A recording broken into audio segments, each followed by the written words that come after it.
Oh, yes, we're back for another stream. Welcome to Chasing Green Arrows. It's me, it's Big Man Bakar. It's his team selection ahead of a deadline, which is only a few hours away. Big Man, how you doing, mate? Hello, Gianni. Hello, welcome to all the listeners and viewers. I'm doing well, actually. I'm sort of glad that I don't exactly have too many decisions to make before the deadline, unless something uh, big comes up, which seems unlikely, but can never say never. But yeah, currently I'm in a relaxed state of mind with my team relatively well set. I'm looking forward to the games tonight. Yeah, me too. We've got loads of action tonight. We've got 8 teams in action, 4 fixtures, and then Wednesday night. Wednesday night feels like the big one for me because it'll probably be my captain playing. Newcastle play Wednesday night. And then Thursday, the game week continues with Ipswich, Brighton, Man United, Southampton. And then obviously Friday is a non-FPL day. But Saturday, again, it's another deadline. So it really does come really fast, which is fun. I mean, what are the... We've had some press conferences this morning, Big Man. So I guess we should get straight into that because we have had a bit of an update. We've had Hersler speaking. So we've had an update on Joao Pedro. And we've had Howe speaking, so we've kind of had an update on Isak. Yeah, I mean, let's get into it straight away. So let's start with Isak first. Firstly, do you expect him to play? I think he will play. I mean, Eddie Howe historically is someone who's never really been honest with FPL managers, and whatever he says is a blatant lie. So I'm not exactly taking what he's saying at face value, but just the way the whole thing is sort of panned out. Isak's interview after the game when he got injured, and the fact that we've constantly been hearing that it was just precautionary. Had it been serious, I think we would have heard something about it by now, because Newcastle are a big team and Isak is their main player. But since there are no murmurs, I'm expecting him to be okay. Yeah. We've got Eddie Howe's quote, which we can show, but the fixture he last played in was on the 4th of January. It was 10 days ago, which is the only slight concern for me, because I think it's likely that he's been out of training until today. He'll be there or thereabouts. We haven't seen him in training yet, says Howe, although who knows if that's true, but fingers crossed he'll be fit. I would like to think he's trained, but if he hasn't, that's 10 days with no football. Which is a slight concern for someone you want to get 90 minutes from. 10 days out with no training makes me think 60, 70 minutes if they're cruising. Push him to 90 if they need to. Is it enough to put you off the captaincy? Because, I mean, I was fairly vocal on our captaincy discussion last night that I will not be going Isak because of the minute concerns. And from what I gather, I sort of believe that you're leaning towards the same, aren't you? I think I'm still going Isak. I am torn though on the player I'm about to that smile is saying a million words. I know. I'm not going Palmer and I'm not going Salah. It's either I back Bruno, who I've just bought, will be bringing in, or I go Isak. I think I'll stick with Isak. I never know with Eddie Howe. Like, we haven't seen him in training yet. Do we genuinely believe he hasn't trained in 10 days? I'm not sure. Like, I don't know, because it's Eddie Howe. He is literally, if you're ranking the 20 Premier League managers, somewhere between number 1 and 2 is Eddie Howe and Arteta as the ones you do not want to believe a word they say in press conferences. I think Eddie Howe is actually top of the list. You reckon? Would you go even worse than Arteta? Because he's been doing it for longer. I mean, he's been doing it for many years. I mean, we've had so many situations and occasions where he's blatantly lied about certain players, and then they've showed up and played and done well. I mean, Callum Wilson this has happened several times with him. Yeah, I mean, I'm sure he starts. Like, I really don't think there's a doubt there. As you said, I think it'd be more newsworthy. There'd be reports. It's just that Gianni, that I believe that the risk of him getting subbed, let's say around the 65, 70, 75 minute mark, is a bit higher than usual. But only if they're cruising. If they're not, if it's a tight game, there's no Callum Wilson to come off the bench,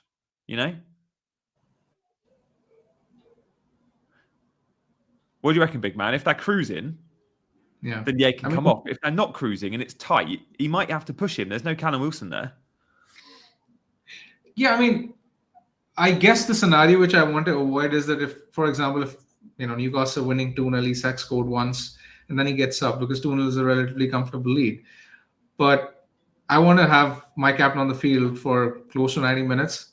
I Mm. mean, I'm targeting the ceiling. I don't exactly want one goal. If I'm looking at 6-7 points, I might as well go Salah anyway, right? So Yeah. uh, I just think that the ceiling is obviously higher for players who are likely to play more minutes, and that's the case with the Palmer and Bruno. What happened? The Spurs game, we saw him come off at the 85th minute. Was it hamstring tweak that was reported? I think it was hamstring. What were his post-match comments? Do you remember?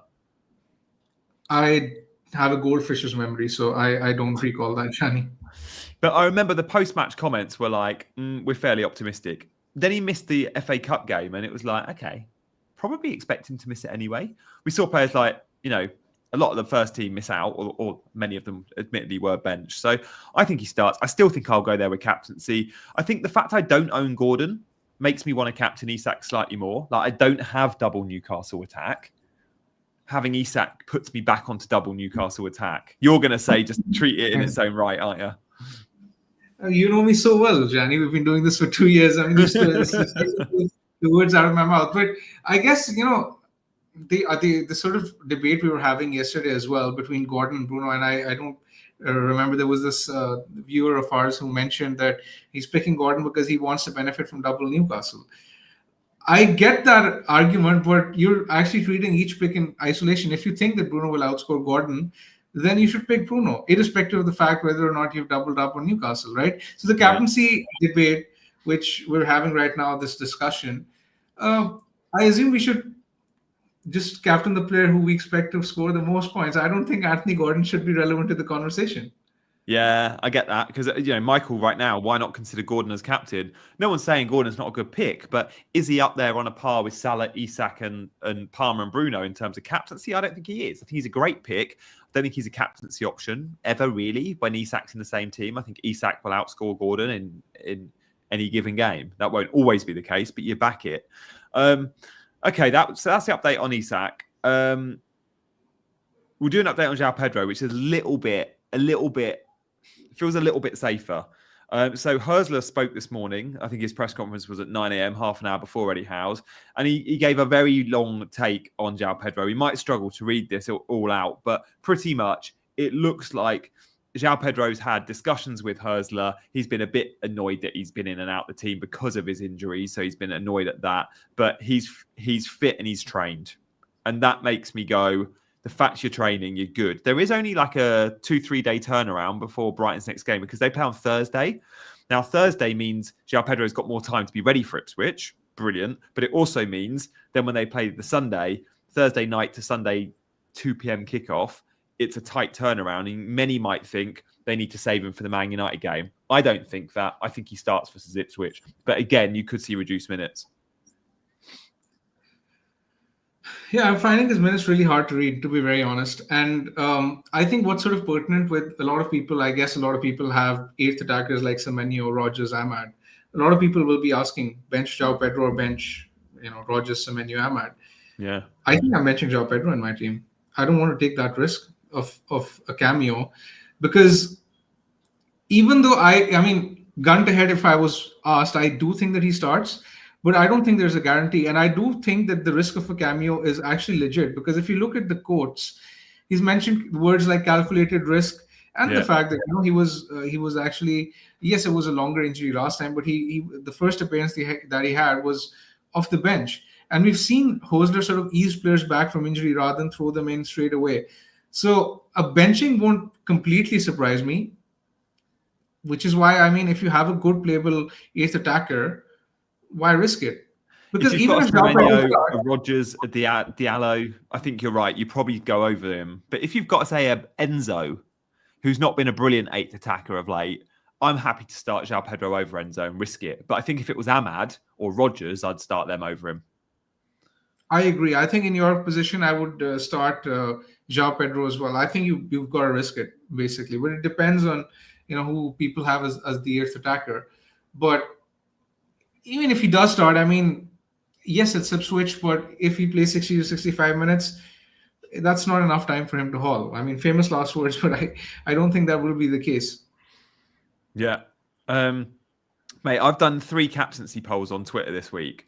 I did one on the 5th of January, like just before the end of the last game week. I did one 2 days ago, and I did one today. Isak's percentage captaining him has gone from like 50% to 40%. And then today, I've just done one 31 minutes ago, 809 votes, 30%. So his Isak captaincy is doing that. And with that, there is way more confidence on Salah and Palmer. Palmer seems to be the big one. Let's just talk a little bit about both Palmer and Salah in their own right as captain options, because you're looking at Palmer. I think many that have taken it off Isak have gone to Palmer. All I want to mention is Chelsea's lack of expected data in the last few games. The last 4 games, their XG has been relatively modest for Chelsea standards, and they've only scored 2 goals in 4 games. Now, both those goals are Cole Palmer. He's the talisman. But Palmer's XG, like, he's massively overperforming, as you'd expect. He's a great finisher. Like, his XG in the recent weeks has been 0.19, 0.21, 0.28, 0.08 in the last 4. That's not brilliant. Gianni, I think this discussion that we're having sort of reminds me of our discussion, let's say, a couple of months ago, where Brian Mboma was posting relatively poor underlying data for 4 games, and a lot of people decided to sell him, even though his historical underlyings were pointing to the fact that he's still a good asset. 4 games, as opposed to, let's say, a sample size of 2 seasons, is nothing, right? I believe that the same is the case with Palmer, because, I mean, over a long period of time, his underlying data will be fine. And with Chelsea, even if you look at their numbers over the course of the season, they're still in the top 3 teams for XG. So even if they're not exactly creating that many chances last 2 or 3 games, I'm not exactly concerned. So I tend to look at data from a larger sample size point of view. And I'm not even remotely concerned about Palmer, because, I mean, these things do even out over time. You tend to go through spells where, you will have very good XGI, low XGI. But over the course of the season, these things will even out. So yeah, that's not enough to sort of put me off. But I'm actually surprised to hear that you mentioned that a lot of that traffic is being heading to Palmer. I would have expected a lot of that traffic to head towards Salah, because the way I'm looking at it, I think Salah will be the most captained. Second will still be Isak, and I think third will be Palmer. Yeah, we'll do a captaincy poll between those 4 players. We'll include Bruno. So Salah's... when I did the poll on the 11th of January, only 3 days ago, Palmer was at 14%, and now Palmer is on 31%. So it's mostly gone to Palmer, but that is very engaged managers on FPL Twitter. I think many casual managers will see the flag on Isak and, of course, take it off. Casual or not casual, you're going to be put off. But many will go Salah. I think many engaged managers might have the confidence to go, actually, that Forest defence has been really good and we see the ceiling is lower. So, yeah, the vast majority of Twitter managers are going from Isak to Palmer if they're taking it off Isak. But it should still be noted, Isak is still at 30.5%. Palmer at 31.5%. Like, they're very, very close. Salah at 23%. Bruno's getting a little bit of love. But should we talk Mo Salah? Because that Forest defence is the best in the league at the minute. The third for XG conceded this season. And I think when you look at their historical numbers, I mean, all Nuno defenses, they tend to do well, but he sort of really clicked this season. And I don't think they've overperformed that much defensively. I think they've been a very solid team. I'm expecting this game to be low scoring and Liverpool to probably edge it 1-0, 2-0. It's not going to be a 3 or 4-0. I don't think it looks like that kind of fixture to me. So because the ceiling is limited, I'm sort of happy to go against Salah, because, I mean, I don't necessarily think he's going to score, let's say, 15 points or more this week. Yeah, it's a proper 4-way split so far in our poll. Guys, do get voting. While you're there, if you fancy if you were to guess the effective ownerships, Salah, Isak, Palmer, all 3 over 100, I think. All 3 are going to be very... I think Salah over 100. Isak and Palmer could come in slightly under it, but very close. It's going to be 3 very close to around the 100 mark, isn't it? Salah will definitely be over 100, mate. There's no chance. Salah's the only one I think I can say with confidence that he'll be over 100, though. I'm not sure. I mean, Isak's overall ownership is 54%. Palmer's overall is 6. Oh, Christ. I didn't realize Palmer was in 70% of teams, 69%. Yeah, and if you look at the active teams, the teams that are near your rank, this number will even be higher for Isak and Palmer both. So yeah, I mean, I think all 3 could hit 100. Salah Do will you know why? definitely be 140, 150, I think. One reason why I'm less cool on Cole Palmer, captain, and again you're going to hate this, is because I've got Jackson. It's a bit like I'm already on. I know, and it's the same with the Isak thing and not having Gordon. I just don't like. I mean, don't worry. When I'm confident on a team, I'm happy with eggs in baskets. I'm happy going triple attack and captain on that team. It's quadruple attack. But when I'm not so confident, I like to, in a way, hedge against that. And I just think Isak because I don't have Gordon, not Palmer because I do have Jackson, or I could just go rogue and go Bruno. I mean, let's talk Bruno. He's got the best fixture. Southampton conceded more XG, I think, than any other team though so far this season in that fixture against Brentford last time out. Yeah, they did, and they're conceding over 2 xg every game. And with Dalot's suspension, you'd expect Diallo to play as the wingback, Ahmad, and then Bruno should play in the front three. With Rashford Mount aren't around. Yeah, Garnacho and Bruno. Yeah, He won't get subbed even. I mean, he's just a really, really good pick. And I am genuinely very jealous of people who are going to jump on him, Gianni. I mean, this is why I'm so tempted to captain him. This is why I'm between Isak and Bruno. Honestly, I think it's if you're not sure and if you don't want to captain Palmer, the way I look at it, I think Palmer is the best captain. Then it's Bruno, and then it's the rest. And it's actually very close between Palmer and Bruno both. So if you're not looking to captain Palmer, I think I'd probably go Bruno, Gianni, and differential. So why not? I know the differential bit is the bit I really sells it to me. I just think with Man United, I have massive trust issues with Man United. Like since Fergie left, to be frank, I've never really, and everyone knows, there's no secret here. Man United have historically been my least favourite team in the league. I mean, Man United fans often hate me calling them out. But Gianni, you mentioned that, but then again, you're just a second. You forget that when you had Bruno in that spell where United were doing really well, he was really good to you.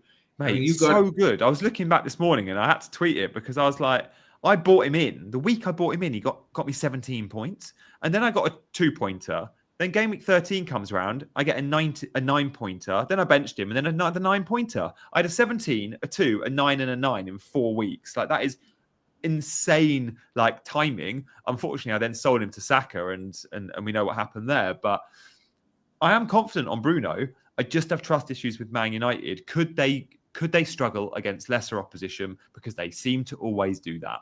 But having just beaten Arsenal, and I know it was on pens, but it's a win. The dressing room must be pumping. You've got rotten eggs like Rashford on their way out. You've got the draw against Liverpool where it was an awesome performance. I just feel like things are starting to click. They've had some time on the training ground. Confidence will be sky high. If there was ever a time to back Man United, it's now, regardless of the fixture, it's now. And then you put into the fact that you've got Southampton, you're like, whoa, the stars really are aligning. And Gianni, let's say worst case scenario, even if it backfires, right? I mean, the fixtures after this week are pretty good as well. You don't exactly you're not exactly relying on just the one fixture. There's Brighton at home next week. Then there's Fulham away.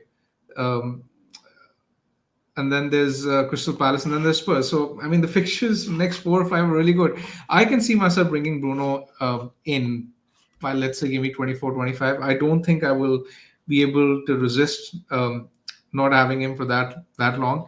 So while I'm happy to lend him to you for 2 to 3 weeks, I will be there again to enjoy his points again.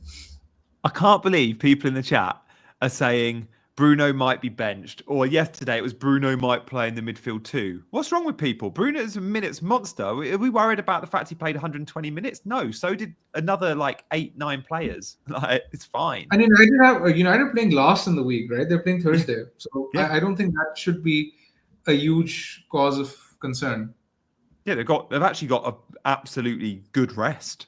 They played Sunday, Thursday turnaround, absolutely fine. It's then Thursday, Sunday again, so the Brighton game might be a more of a concern to some, but I wouldn't be concerned because it's Bruno. Bruno might get left wing back. Oh my god, it's getting worse.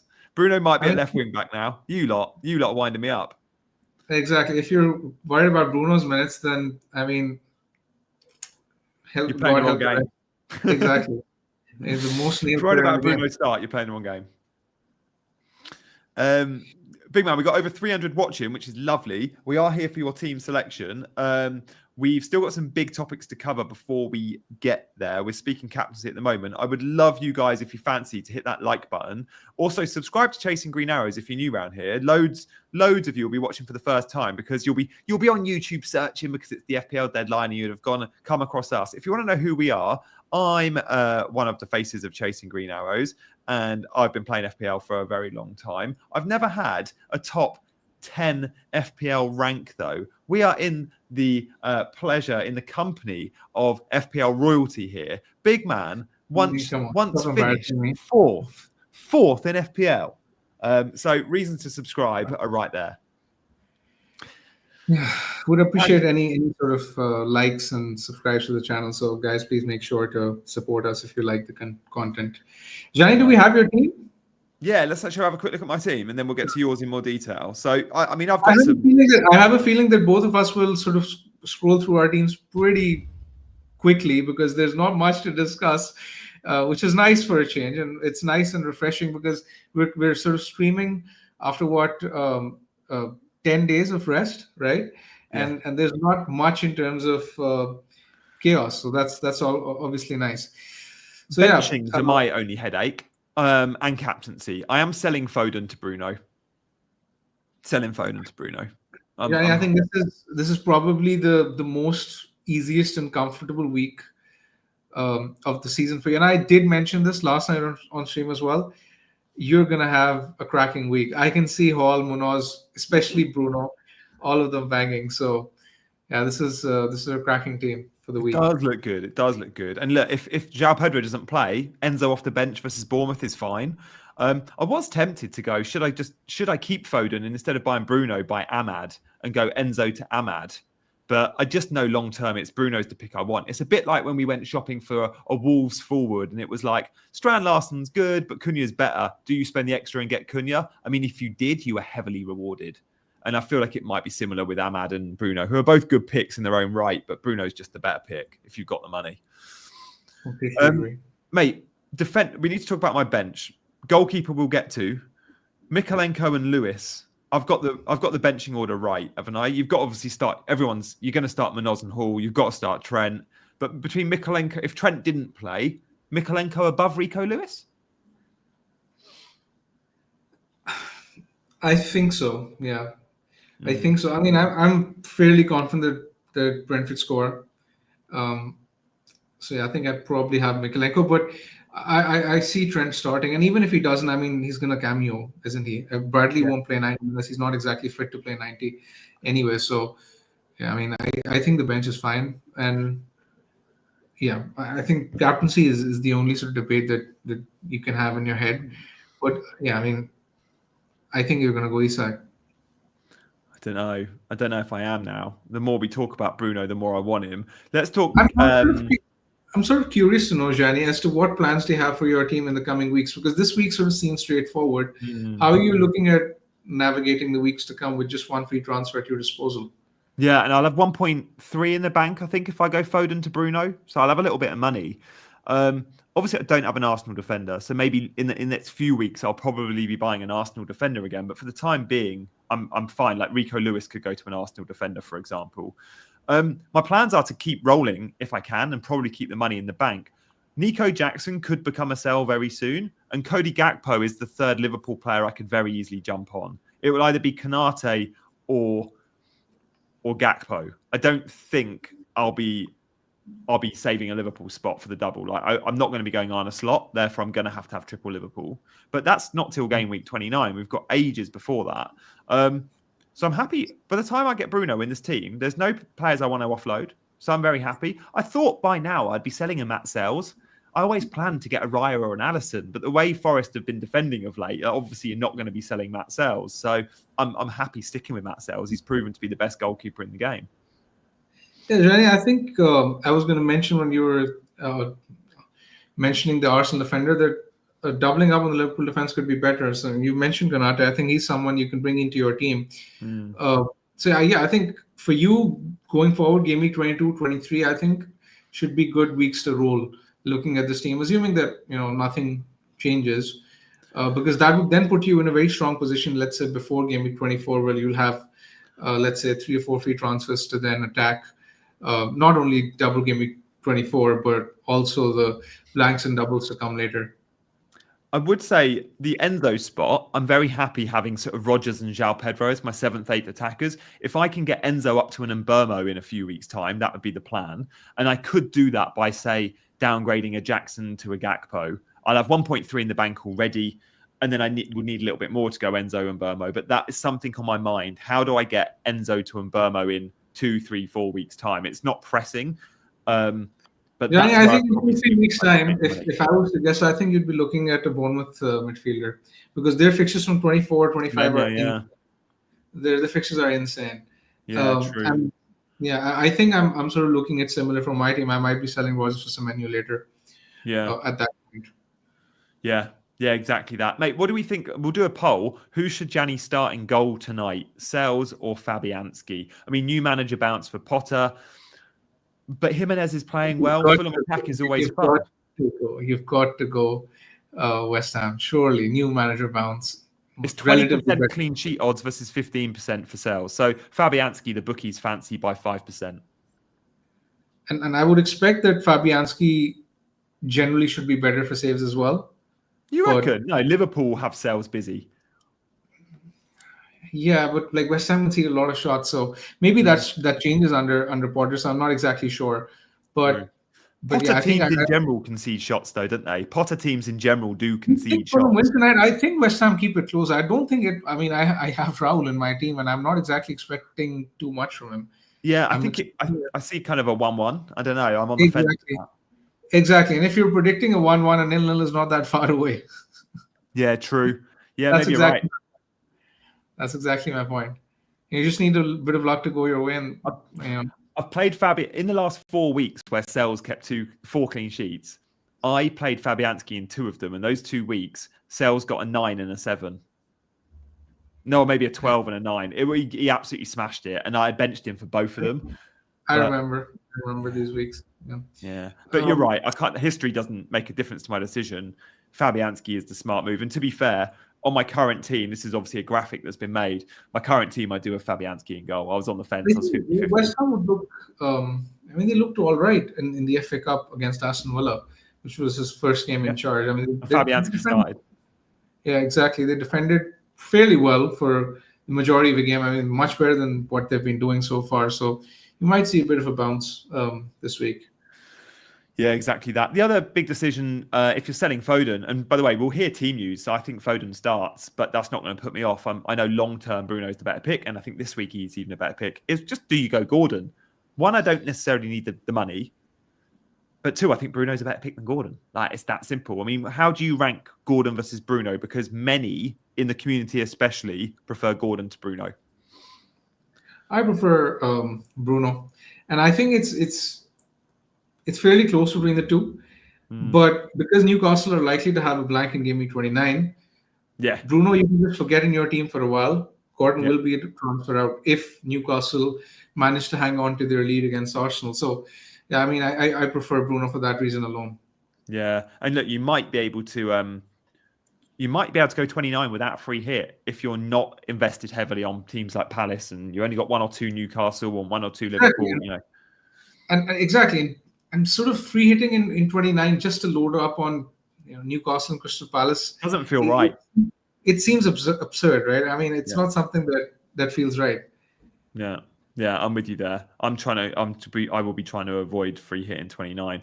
Guys, we're going to see Bigmans' team now. By the way, if you hit that like button, it massively helps the algorithm, and we would love that on deadline day. We never do streams on deadline day, so support us by subscribing if you're new around here. We'd love you to sub, but also to like. As Off Course says, thank you, Jay, for always giving us that reminder. Vote in the poll and drop a like in the chat. Thanks, mate. So, Big Man, your decisions this week are around, well, tell us. You've got a little bit of money in the bank and you've got 2 free transfers. Yeah, I mean, I think I'm going to save a transfer this week. I think I've come to the realization that I can't bring Bruno Fernandes into my team. I was sort of fighting with myself over the past 10 days, looking at ways of bringing Bruno in. But having slept over it, I just don't think it makes sense for my team. And I think What were you having looking three. at out of interest with two moves? How would you get to Bruno? Like, who would you be willing to sell? Okay, Or so, nearly willing so to at, sell? at the end of the game week 20 deadline, I was looking at Mbomo to Bruno and Saliba to probably Munoz or Hall. This Yeah, is what I had earmarked yeah. at the game week 20 deadline. But since then, Mbomo's had a 19-point haul. Um, Crystal Palace and Newcastle are likely to blank in 29. And I don't exactly have a standout defender to bring in for Saliba. I guess I can get Mazraoui, but then again, it doesn't exactly feel right No. because I can't really trust the United defense.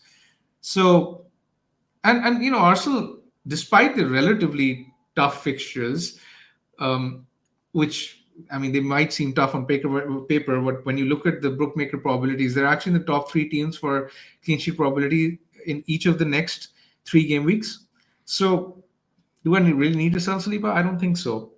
So, I think I'm gonna stick with this, and just looking at how Man City have defended in recent weeks, and considering the fact that Mbomo will be playing in the front too as well, it sort of gives me hope that Mbomo could get something against City, and that's enough to just make me want to save the transfer. I will be starting Rogers over Joao Pedro. I don't think I trust Joao Pedro's minutes enough to play him over Rogers when Rogers has a decent fixture anyway.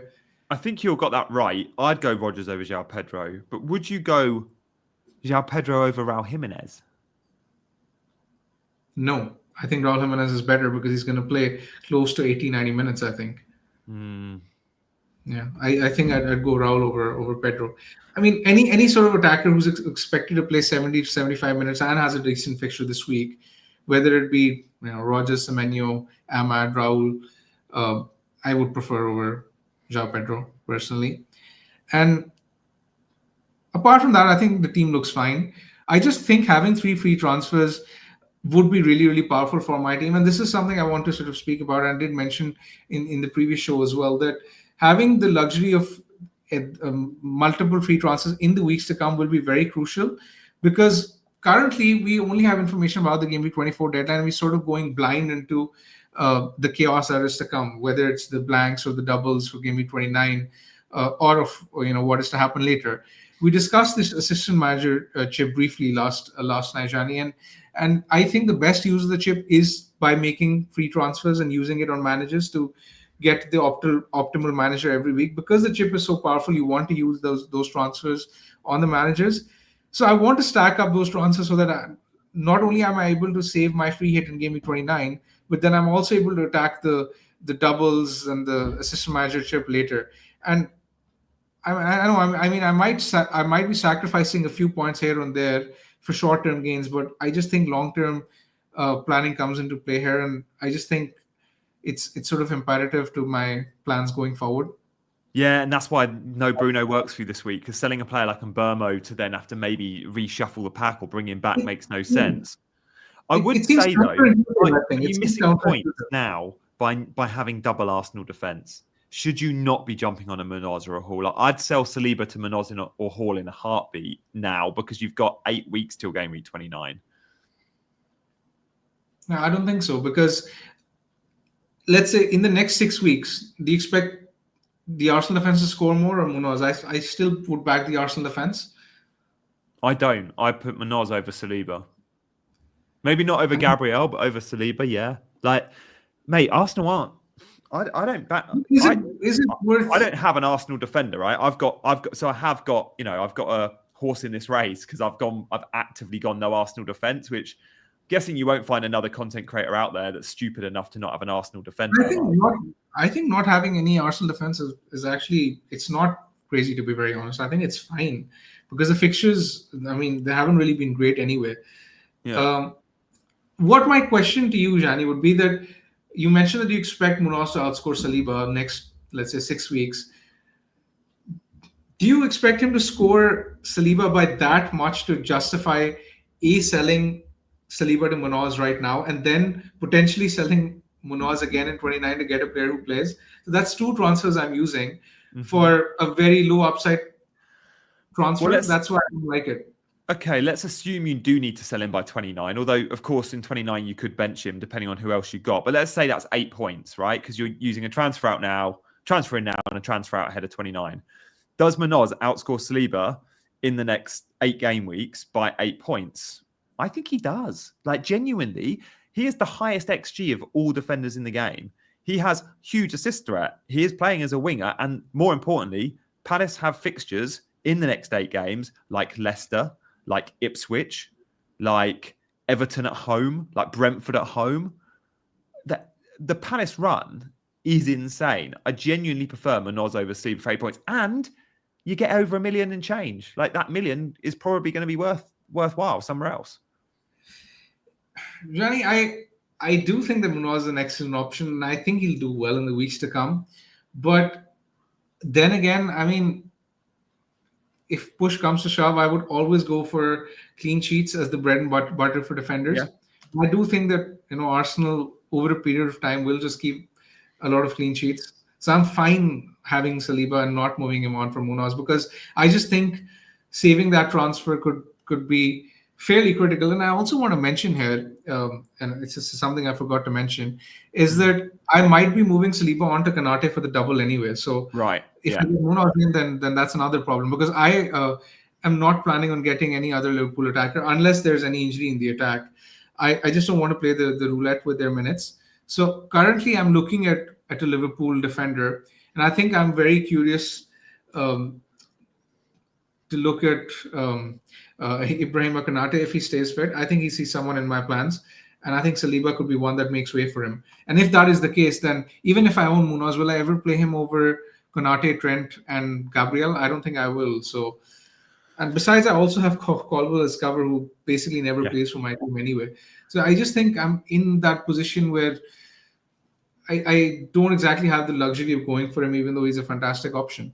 Yeah, I hear that. I don't think it's a bad play. I don't think it's a play I'd make, but I don't think it's a bad play either. Like Saliba, just for info, he's missed 1 game this season. He's got 74 points. Kirkes, Murillo, Hall, Milenkovic, Aina, these guys have all outscored him. Like, he isn't a Gabriel, who is the second highest points. He's also stopped going out for corners, I noticed. Yeah, the second half, the last game, it was like he went 3 corners, he stayed back. I was like, that won't continue, but that was mad. It happened in the Brighton game. He didn't go. Mad.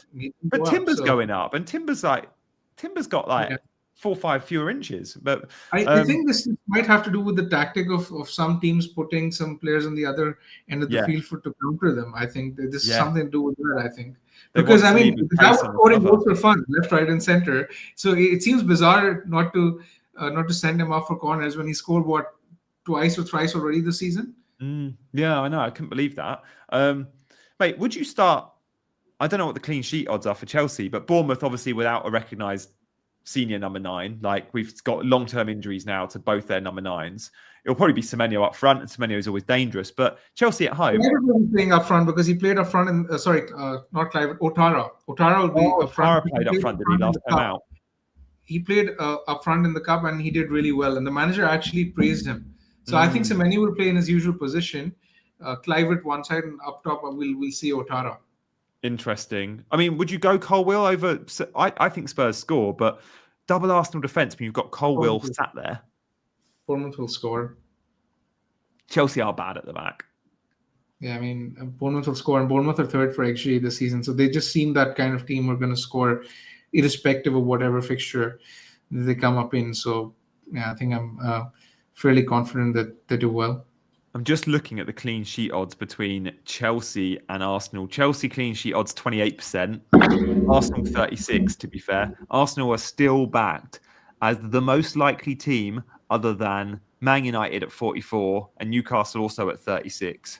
But Arsenal are still, joint second most likely team to keep a clean sheet this week. So by the bookies, double Arsenal defence looks good. Yeah, that's exactly what I was alluding to earlier. Next week, even as well, home to Aston Villa. That seems like a decent fixture for clean sheet when you look at the probabilities. Because next week is relatively tough for clean sheets. You look at Liverpool, for example, they're playing Brentford away. Crystal Palace at West Ham away. So not exactly gimme fixtures. Those Yeah. even Newcastle at Bournemouth at home, we'd expect Bournemouth to score. Johnny says, CJ deadline stream, let's go. Guys, we have 98 of you that have hit the like button. If you fancy making that, I don't know, let's get to 150 right now. Surely 52 of you can hit that like button. That'd be amazing. You're setting lower thresholds. We should go for 250 minimum. Come on, get the 250 in. Guys, if we get the likes, we'll do deadline streams more often. We literally, this channel is run by those that will look at our numbers and go, yeah, this is where we need to stream and this is what we'll do. So you guys are in control here. There we go. There we go. Guys, we want to make sure we answer some questions, but we've still got 15 minutes. So we'll continue the discussion with Bigman's team long term. So when we look at this team, Bigman, 0.7 in the bank, 3 transfers. Who are the players you want in? You mentioned Semenyo earlier. Anyone else? Semenyo will be someone I might look at in game week 25, 26, not before that.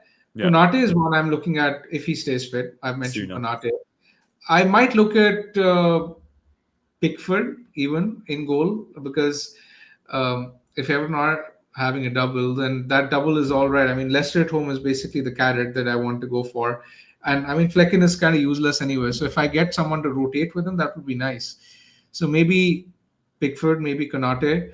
Apart from that, I can't really say with any reasonable degree of confidence. I think it depends on what happens in the weeks to come. And if any obvious Everton or Liverpool options emerge, then I might look at them. But I think for now, all my transfers will be directed towards Everton and Liverpool players just because of the double that they have coming up. And I guess Bruno at some point in 24, 25 as well. How'd you get Bruno? And Burmo's not going anywhere, is he? Yeah, I mean, if I'm keeping Mboma right now, there's no way I'm going to sell him. I think I might sell Eze at that point. Yeah, okay. Yeah, I mean, in 3-4 weeks' time, I think Eze becomes sellable. Mate, we haven't discussed Trent in the 2 streams we've done in the last 24 hours. How do we feel about the Trent situation, the dip in form, Bradley's form start? I still think that it's a dead cert. He'll be at Real Madrid next season. He stays till the summer. He wants to win the league. He wants to still play. I think he's still firmly going to start the vast majority of Premier League games between now and the end of the season. Are you in the same boat there? Are you worried about his minutes moving forward? I agree. I mean, there will be speculation, and rightly so. But when you sort of come to think of it from an FPL point of view, I think he's still fresh choice. Liverpool have a double to come, and it just seems nuts that anyone would sell Trent when he has a double coming up, and without any, let's say, concrete evidence about his minutes. It just does not seem logical to me. So I think, I mean, Trent is someone we can discuss if he gets randomly dropped, but without any further evidence, I think we have to assume that he's going to keep on starting. Yeah, I think so too. And Bradley will wait his turn, and next season they Raul, won't. I want to talk about, Gianni. I want to talk about Raul as well. So Raul is he's been someone who's always been on the cusp of leaving my team, and let's say, every single stream I think we've had Gianni over the past 2-3 months, we've been discussing Raul and we've been guessing his minutes. This seems like a bit of an anomaly this week because we've discussed everything regarding my team and you still haven't mentioned Raul. So yeah. I thought that I'd bring him up. I think Raul is good value at 5.5. I will be giving him the West Ham game, the Leicester game. After that, Fulham's fixtures do turn. So I think I might be looking at potentially moving him on and potentially jumping on Solanke actually, because Spurs are playing Leicester at home in 23. So if I can somehow arrange the funds to get Solanke, then Raul to Solanke is something I'm looking at in 23 again. I must admit, I had looked at Jackson Solanke as a possibility as well. You are not getting Solanke. Dom Decoy is not for Decoy. You. My boy Decoy Solanke. Dominic you should be ashamed of yourself, Gianni. Look at it. Earlier this season, I was taking the mick out of Bruno. Now I'm buying him. Decoy Solanke. Yeah, Dominic Decoy. You absolute FPL fraud. Brilliant for the team. Spurs fans love him. He's a good forward. Absolute rubbish FPL pick to date. But look, he plays for a well-functioning attack with good fixtures. I might go back there. I've owned Solanke a lot, and I kept saying every week I'm going to sell him, and I just couldn't. I even captained him at home to Ipswich.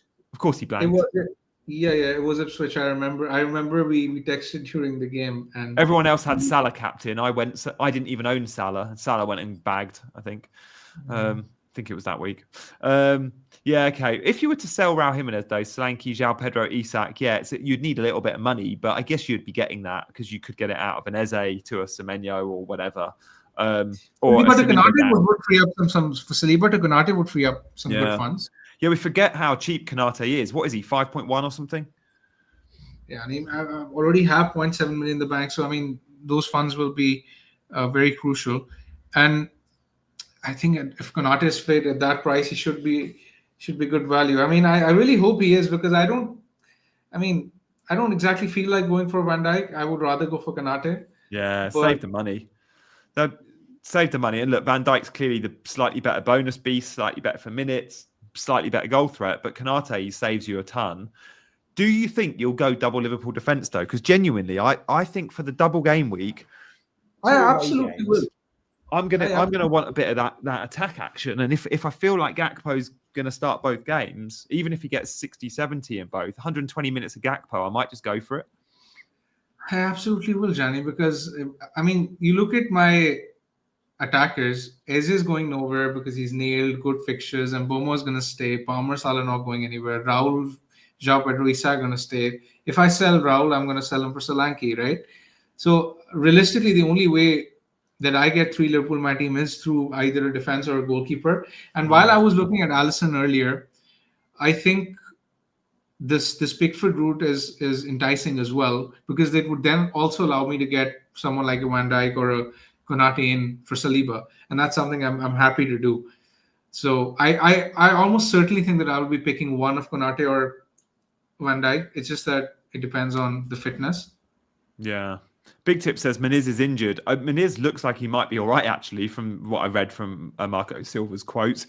And yeah, for those in the chat that think Big Man is going to bench Rodgers, it looks like Rodgers will come in and Joao Pedro will Yes, actually be I'll his play first. Rodgers. Just to clarify, I'll Yeah. start Rodgers over Joao Pedro. Yes. For those just joining, we'll flick back to my team so you can just see that before we move on to a bit of a Q&A. Guys, to start thinking about some questions. I want to just do a quick poll. I'm going to be bringing in Bruno. That's a given. By the way, he's going up in price tonight, as you would expect. He's had a lot of love off the back of the FA Cup result. Captain Bruno or Isak? You can only captain one. Gun to your head. Which one are you captaining? We'll get that poll up. I expect Isak will edge it, but let's see. Isak will win it, I think. I'm going to suggest Bruno, though. Do you know what? Wolves are slightly better under the new manager as well. Have they? I mean, they lost 3-0. They lost 3-0 to Forest, but it was a bloody even game that. The XG was like 2.2 versus Exactly. 2.2. They were unlucky. I was going to say that. And before that, who did they play? I think it was Leicester, and they won that game, if I'm not mistaken. Did they keep a clean sheet? They all concede one. I can't remember, but they and in the FA Cup, they won 2-1 in the FA Cup, but they do look slightly better under the new manager. It is a back five. They drew against Spurs, and they beat United. They beat United 2-0. They beat Leicester 3-0. Yeah, they've kept 2 clean sheets in the last 4. Yeah, they've looked all right. But, I mean, Southampton is the best fixture. And after Southampton, I do think that Isak has the best fixture when you compare it to, let's say, Bournemouth for Palmer or Forest for Salah. So, I mean, both are still a really good fixture. Yeah, I know. Especially for an informed team like Newcastle. Yeah. I am dreading going into that match with no Newcastle, Gianni. I have 0 Newcastle, and I'm expecting that match to cause serious damage to my rank because even Hall will be high owned. Gordon, Isak captaincy. I mean, I'll be well up against it. So I better hope that the other players in my team cover for what is to come. Yeah, it's the Wednesday night game. Man United play Thursday night. I would love my captain to play tonight, but I'm not going Palmer. I've already sort of accepted a red arrow because my team does not exactly look that great. But then again, I mentioned I'm happy to forego these short-term points for what is to come later. Hopefully. Yeah, fair point. We've had over 100 votes. I think the poll's gone for me. I don't know what the outcome of the poll was. We'll let you know if you haven't seen it. But I'm guessing it's going to be maybe Isak edging it. Newcastle are so good at home, says FPL Freddie. Yeah, to be honest, since the game week dropped, I've been on Isak. Maybe I should just stick with it. But Bruno is at 54% and Isak 45%. That is I can't believe that. Guys, we will answer some questions now, so get them in. We've got 6 minutes left. Do not go anywhere, guys. By the way, if you do want another stream later, I'm going to do a deadline stream at 5 p.m., just an hour before deadline, locking in my team. If you do want to come and join me on my channel, that's the Gianni Batici YouTube channel. You can come check me out. But yeah, here to answer your questions, which is what I'll be doing at 5 p.m. So look, let's get some in. And thank you so much for all your support today, guys. You take the first one. Oh, Bruno over Palmer, definitely. Will Watkins be benched versus Everton? I think Watkins is a sell personally because the fixtures are now relatively getting tougher and there are better value picks out there like Raul Jimenez that you can potentially go for in West funds in midfield. Gianni, this one's for you. Start Bruno Trent. This is easy. Yeah. You never bench Trent. You don't bench Trent even if he's playing Man City this week. You still play Trent. It's Trent. Yeah. Guys, bench one from Joao Pedro, Wood, Semenyo. I think I would bench Joao Pedro. Wood for me. And Burmo, Rodgers, or Murphy. Ouch. You got to start Murphy. Got to start Burmo. We've got to start him. Burmo is not benchable. Got to bench Rodgers, unfortunately. And hope that it's new manager bounce for David Moyes. What to do with blanking assets, Jackson and Enzo? Keep or sell? Gianni, you're the Chelsea fan, so I own both of these guys. I would give them another couple of games. I'm keeping the faith with them both. I'm benching Enzo, but I'm keeping the faith with Jackson. Do I start Leno over Fabianski? The bookies odds are suggesting that you should. So I guess you go there, even though I'd expect both teams to probably score in that game, something like 1-1. I'd go home advantage there. I think I'd back Potter. It's a tricky one for sure. Iwobi, Wood, Castagna. I mean, I'd start Wood probably. Start Jackson or Jimenez. I think I would start Jackson. Easy. Come on. You've got to start Nico Jackson. He's got Bournemouth at home. He's been missing chances galore. It's there for him. Captain Haaland or Ahmad? Shiraz, go Haaland. Ahmad could be a wing back. Haaland for sure. Bench Robinson or Gabriel. I would bench Robinson. Same, just. Ahmad, Murphy and Burmo or Jackson. Oh, God. I wouldn't want to bench any of them. I can't answer that. It's too hard. It's way too hard. Danny is asking bench one. We've answered this. We'll probably bench Joao Pedro. Gianni was saying, would I mentioned Joao Pedro.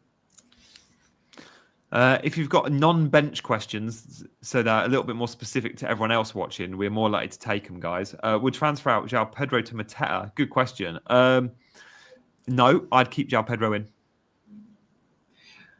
Let me rephrase the question. If this was Joao Pedro to Raul Jimenez, would you still say no? No, I'd say no. Yes, I'd say no. I'd keep Joao Pedro. I would also say no, because Joao Pedro, I still think will be a very good pick in the weeks to come. I mean, the only sort of concern, even if he misses the odd game here or there, is fine. He'll be fine. As a differential captain, I expect Palace to do well, and it's this question sort of brought a smile to my face because I haven't really considered it. No, I'm quietly expecting Palace to do really well. Yeah, me too. But you don't captain Eze when you've got. But yeah, it's probably a stretch too far. I think it's a stretch too far as well. Would you sell one of Rodgers, Ahmad, or Sarr to get Gordon in? The problem with Sarr is you've only just bought him in. Ahmad's been brilliant. Rodgers has been brilliant. But if you've got money in the bank, Gordon is better than those three players. So I probably would do it. Hello? Would you, big man? Hello says he's tempted. Anything on Jota? No news so far, and we just think he's too big of a risk to opt for. He played well in the FA Cup. He got his start, but yeah, I think he'll probably be a sub again this week. Isak over Haaland, captain for me. Rushabh is asking Foden for Bruno. Yes, I think we've already mentioned this for Gianni's team. Bruno would be the one to get this week over Gordon and Eze. Yeah. Yeah. That might be it, guys. I think that might be our last question. Oh, start wood or timber? Wood. I think. That brings us to the end of the stream, guys. Thank you, everyone, for watching. Make sure to like the video, subscribe to the channel, and we hope to catch you all in midweek. Good stuff. Yeah, we'll see you Friday, this at a time slot, I think. So, yeah, thanks, guys. Bye-bye.